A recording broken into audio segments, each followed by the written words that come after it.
बच्चों, welcome to my channel Verma study 2020 बुकलाना।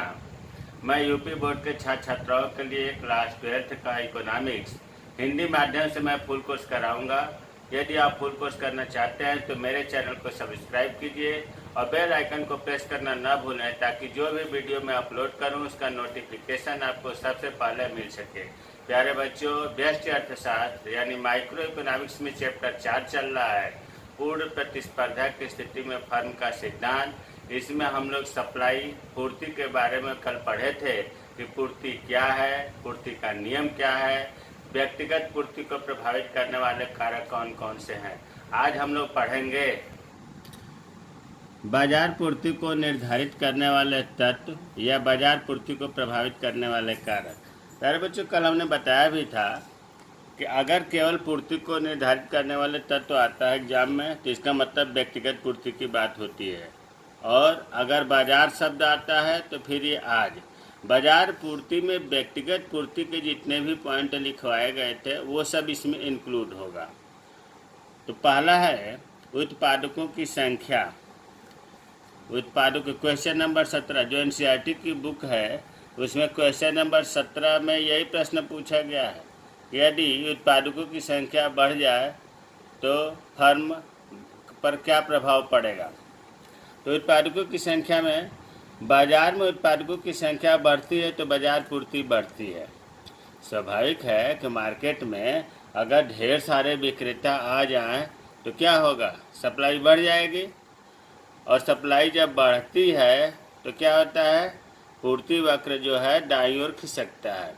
और उत्पादकों की संख्या अगर घट जाए, बहुत मार्केट में कम उत्पादक विक्रेता पहुँचे तो सप्लाई भी घट जाएगी, बाजार पूर्ति घट जाएगी और पूर्ति वक्र क्या होगा, बाईं ओर खिसकेगा। दूसरा है यातायात तथा संचार के साधन। अगर यातायात सुविधा अच्छा है और संचार के साधन भी अच्छे हैं, मान लीजिए कि समय से और सस्ती दर में यातायात उपलब्ध हो जाता है तो क्या होगा, मार्केट में सप्लाई बढ़ जाएगी। और इसके विपरीत किसी कारणवश यातायात न मिले, संचार के साधन उपलब्ध न हो, कम हो, बहुत, जैसे इस समय चल रहा है कोरोना महामारी, इस समय यातायात की अभाव है, अर्थात महंगे इनके किराया है। तो ऐसी स्थिति में क्या होता है कि बाजार पूर्ति घट जाती है। और यह आपको शुरू से ही बताया जा रहा है कि अगर बाजार पूर्ति बढ़ती है तो जो पूर्ति वक्र है दाईं ओर खिसकती है, और जब पूर्ति घटती है तो पूर्ति वक्र बाईं ओर खिसकती है। तीसरा है प्राकृतिक कारक।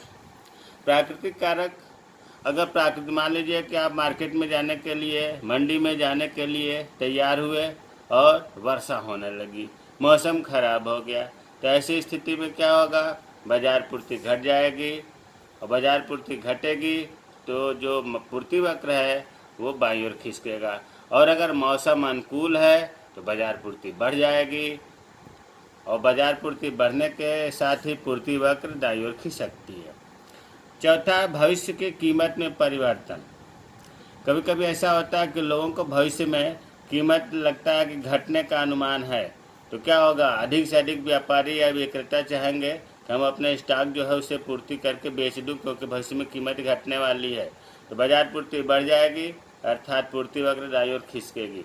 इसके विपरीत अगर ऐसा लगे कि भविष्य में कीमत बढ़ेगी तो लोग रोक देंगे, स्टॉक करेंगे, बाजार में कम ले जाएंगे, अर्थात बाजार की पूर्ति कम हो जाएगी, और बाजार की पूर्ति कम होने के कारण ही पूर्ति वक्र बाईं ओर खिसकेगी। प्यारे बच्चों, ये जो 4 पॉइंट है ये बाजार पूर्ति को निर्धारित करने वाले तत्वों में तो है ही, इसके बाद जो आपके 5 पॉइंट व्यक्तिगत पूर्ति को निर्धारित करने वाले तत्व थे वो इसमें जोड़ा गया है। कुल मिलाकर के हम ये कहना चाहते हैं कि अगर बाजार पूर्ति को निर्धारित करने वाले तत्व पूछा जाए तो व्यक्तिगत का भी लिखना है, और इसके बाद जो 4 पॉइंट बचा है उसे भी लिखना है। लेकिन अगर व्यक्तिगत पूर्ति को निर्धारित करने वाले तत्व पूछा जाए तो भूल से भी ऊपर के 4 पॉइंटों को मत लिखिएगा, नीचे जो बताया गया है वो लिखना है। इसमें बताया गया था कल के वीडियो में कि उत्पादन तकनीक में परिवर्तन। अगर उत्पादन तकनीकी में सुधार होता है, नई तकनीक आती है तो उत्पादन बढ़ता है, उत्पादन बढ़ेगा तो लाभ बढ़ेगा, लाभ अधिक लेने के लिए पूर्ति ज़्यादा होगी तो पूर्ति वक्र दाईं ओर खिसकेगा। अगर पुरानी तकनीक से उत्पादन हो रहा है, उत्पादन कम हो रहा है, लागत ज़्यादा आ रही है, तो विक्रेता क्या करेगा, पूर्ति कम करेगा, पूर्ति वक्र बाईं ओर खिसकेगी, ये बताया गया था। आगतों की कीमतों में परिवर्तन, अगर मतलब रॉ मटेरियल से है, इनपुट से है, आगतों के जगह पर हम उत्पादन के साधन भी कह सकते हैं। अगर रॉ मटेरियल या उत्पादन में जो प्रयोग होने वाले साधन है वो महंगे हैं, उनकी कीमत ज़्यादा है, तो लागत ज़्यादा आएगी। लागत जब ज़्यादा आएगी तो लाभ कम होगा, लाभ कम होगा तो पूर्ति कम होगी और कीमत बाईं ओर खिसकेगी, अरे पूर्ति वक्र बाईं ओर खिसकेगी। इसके विपरीत अगर आगतों की कीमत में कमी है तो लाभ ज़्यादा होगा, और लाभ ज़्यादा होगा तो पूर्ति बढ़ाई जाएगी, जो पूर्ति वक्र है वो दाईं ओर खिसकेगी। उत्पाद शुल्क टैक्स अगर गवर्नमेंट लगा देती है तो उत्पादन लागत बढ़ जाएगी, विक्रेता को लाभ कम होगा, वो सप्लाई कम करेगा, सप्लाई कम होने के कारण पूर्ति वक्र बाईं ओर खिसकेगी।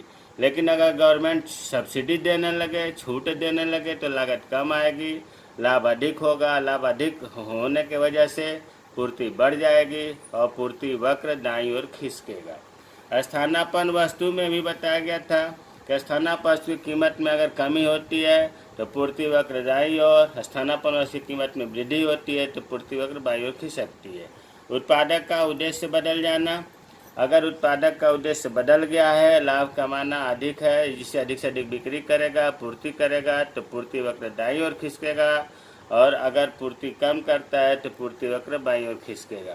तो प्यारे बच्चों, ये जो पूर्ति में प्रभावित करने वाले कारक थे, व्यक्तिगत पूर्ति और बाजार पूर्ति, हमें उम्मीद है कि समझ में आ गया होगा। मेरे चैनल को सब्सक्राइब कीजिए और शेयर भी करिए। वीडियो कैसा लगा कमेंट बॉक्स में कमेंट करिए ताकि मैं मोटिवेट हूँ, उसमें सुधार सकूँ। जय हिंद, जय भारत।